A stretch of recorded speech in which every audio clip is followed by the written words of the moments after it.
Au nom du Père et du Fils et du Saint-Esprit. Amen.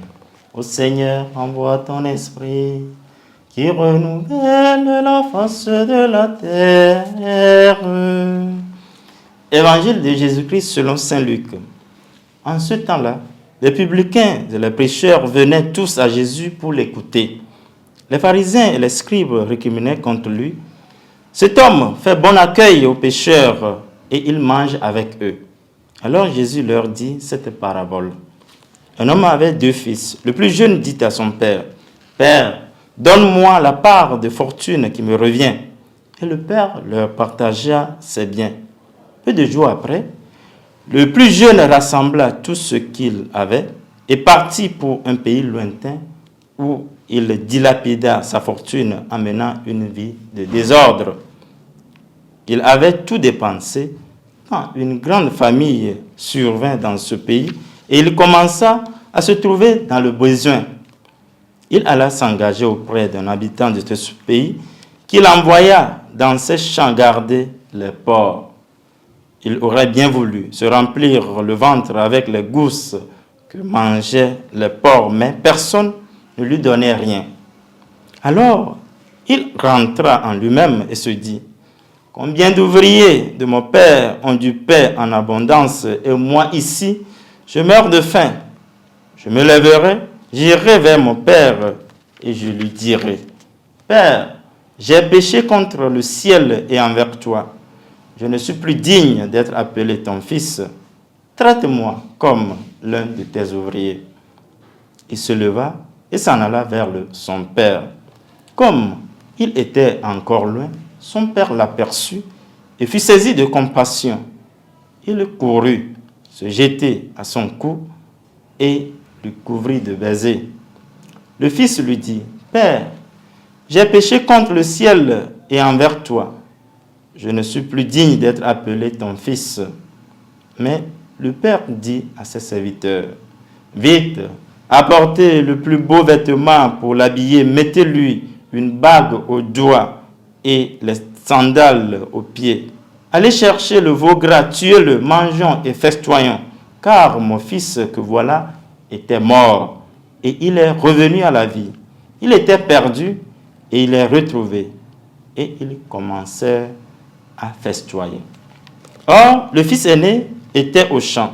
Quand il revint et fut près de la maison, il entendit la musique et les danses. Appelant un de serviteurs, il s'informa de ce qui se passait. Celui-ci répondit, « Ton frère est arrivé et ton père a tué le veau gras parce qu'il a retrouvé ton frère en bonne santé. » Alors le fils aîné se mit en colère et il refusait d'entrer. Son père sortit le supplier. Mais il répliqua à son père, « Il y a tant d'années que je suis à ton service sans avoir jamais transgressé tes ordres, et jamais tu ne m'as donné un cheveu pour festoyer avec mes amis.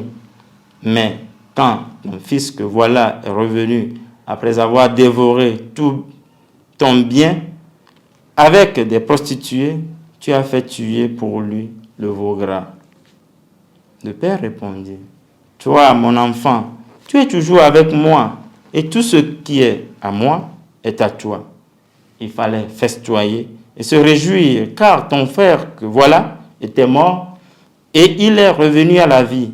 Il était perdu, et il est retrouvé. Acclamons la parole de Dieu. Louange à toi, Seigneur Jésus. Nous sommes au dimanche 30 mars 2025.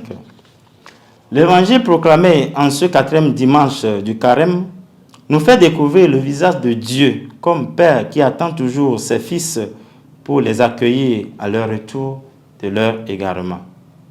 Du fils prodigue qui dilapide les biens, on arrive au vrai visage du Père miséricordieux qui attend à bras ouverts. L'attitude de l'enfant prodigue. L'enfant prodigue, en réclamant l'héritage du vivant de son père, tue son père de son vivant.